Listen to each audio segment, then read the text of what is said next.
worms. It's actually from class family Pteridinidae. In deep sea, Xylophaga tend to live in deep sea, and belongs to the family Xylophaga. So a little background of this group. Xylophaga are obligate wood borers, so they are specialist biodegraders. Here they have a specialized shell here, which can pour a hole into the wood and they live there.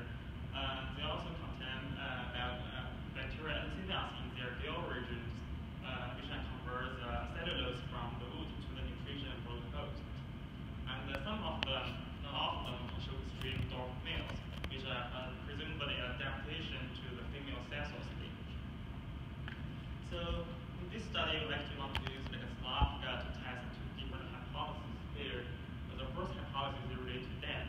Because in deep sea studies, most genetic data suggest that death is probably the most strong, important genetic isolation barrier in deep sea.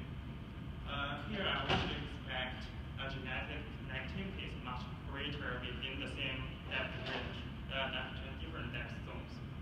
We also have depth actually relate to a lot of different biological factors like temperature, like food sources, or even hydrostatic pressures.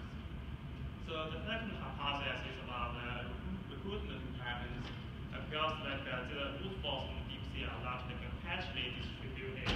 So what we actually expect is like individuals from the wood fall actually are colonized from different gene pools or from different genetic clusters. So to test this hypothesis, our collaborator Smith from the University of Hawaii to design these devices called ball and wood landers. They also call it balls. So in each lander we have triplet wood blocks here. So the brown circles are the wood blocks, and we also have like three whale bones here in the red circles. And this is for attracting and attacks bone-eating oceanic worms. So total we have 6 landers and we place them 250 kilometers spacing. So here is actually the picture of the lander. So when we recover this lander, so apparently there are three triplet blocks there, and there are also like acoustic links which will help recover these landers. So place all these landers in northeast Pacific region near Portland. 3 landers here are placed in around 1,500 meters, and this is the backfill zone of deep sea. And another 3 landers here placed in around 3,000 meters, and this is abyssal zone in deep sea. We deployed them in 2013 and recovered them 1 year later. But things can change a lot if you really study deep sea animals. So we don't only brought 4 landers back, and 1 lander doesn't contain any Xylophaga on it. So total we have 3 landers here. 2 shuttle landers are 1,500 meters, and 1 lander around 3,000 meters. But we do have some samples near Frederick Harbor dock here, and we actually already know the species is Xylophaga washingtona. The morphologically speaking, like these samples from 1,500 meters morphologically looks very similar to washingtona, but like the samples from deep landers, so they look very different, and they tend to be very small, so it's really hard to tell them apart. So this is our total sampling. So total we have more than 100 specimens or samples. So compared to other animals, this is a relatively small sample size, but for deep sea study, there's quite a lot of sampling. So in the abyssal zone, 1,500 meters, we have like around 60 samples from 2 landers. And in the abyssal zone, so 3,000 meters, we have 1 lander back and around 40 samples. And we only have a few samples near the Frederick Harbor dock. Because the genetic resources of this group is really limited on gene bank, so actually I want to use some like markers with a relatively high resolution here. So here we use like a 2D RAD approach. So to be RAD, we will use like an F1 enzyme here to leave the genomic DNA upstream and downstream of this recognition site. So which will produce this RAD X uniformly in length. All of them are 36 base pairs. Then add Illumina adapters or barcodes, and then send the sequence on Illumina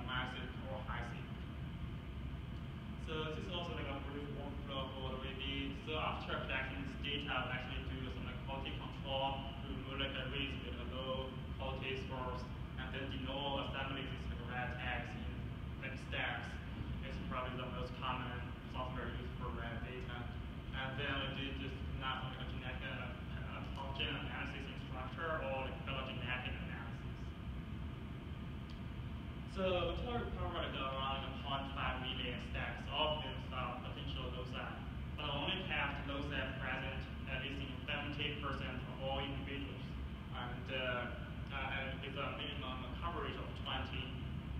So based on our pooling strategy, we're actually shooting for 2,000 loci here. But in our combined site, contain all the samples, we only recover like 800 loci. So the problem here is we doesn't hit the species boundaries here.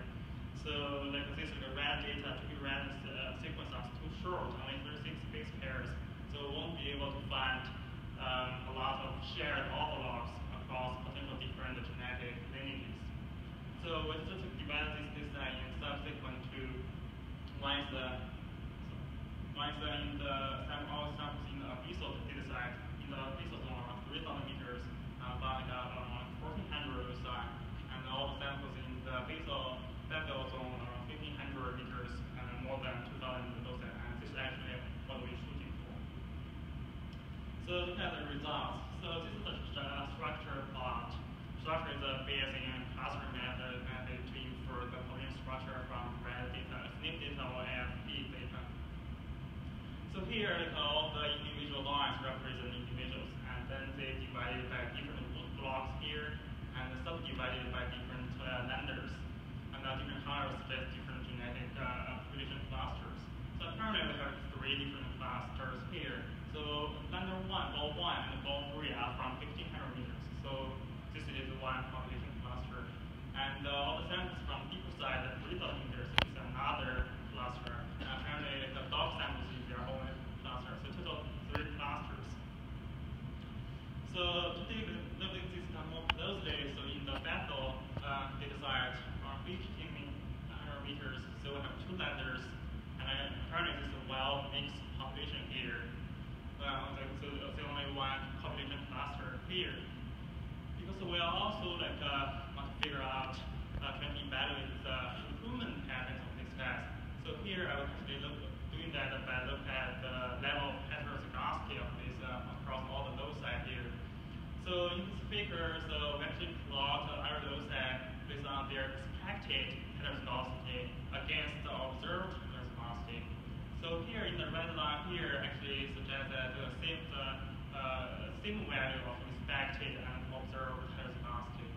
All the loci in the left side of this red line actually suggests that they have higher expected heterozygosity values, and that suggests that this is an inbreeding population. And all the dots in the red region below this line actually suggest they are from potentially from different genetic classes of different gene pools. So here, most of our data, those are here, is right above this line. And we did some statistics in here, and the p-value is well below 0.05.